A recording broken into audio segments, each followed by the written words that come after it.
عملنا النهارده معاكم عشان نوفر شويه في الظروف اللي احنا فيها دي. عملنا شويه طحينه بيتي تحفه، وعملنا مش بالطحينه. ايه رايكم؟ وفري شويه من مصروف البيت وتعالي نعمل مع بعض الطحينه في البيت، اوفر بكتير. تعالي بيا، وسهله جدا مش هتاخد في ايدك ثواني. يلا تعالي بينا نعملها سوا مع شويه مش بالطحينه وشويه طحينه للطعميه. يلا تعالي بينا، يلا نعمل حاجه البيت ما بيستغناش عنها. ماشي، وتجيبيها من بره ليه بالغالي؟ ما احنا ممكن نعملها هنا في البيت. تعالي اعمل لكم ايه الطحينه.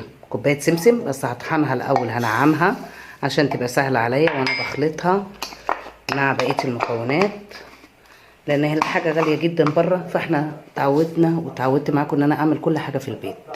تعالى نطحنها. طحنت السمسم اهو عشان يبقى سهل بالنسبه لي برضو، يبقى ناعم معايا.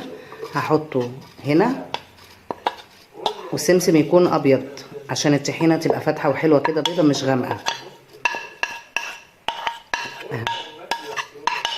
عليها كوبايه دقيق،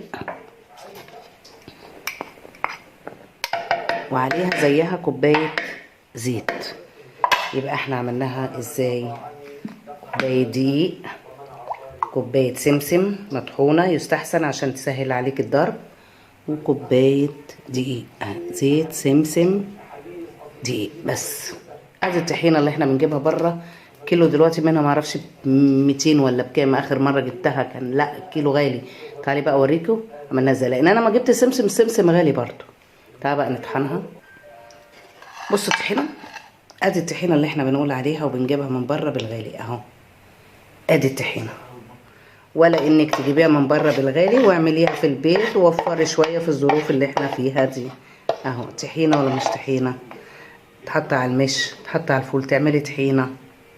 اهي سهله وجميله وفي اللذيذ. جربيها مش هتخسري حاجه، بل بالعكس استفدتي ان انت عملتي حاجتك في البيت ووفرتي من مصروف البيت.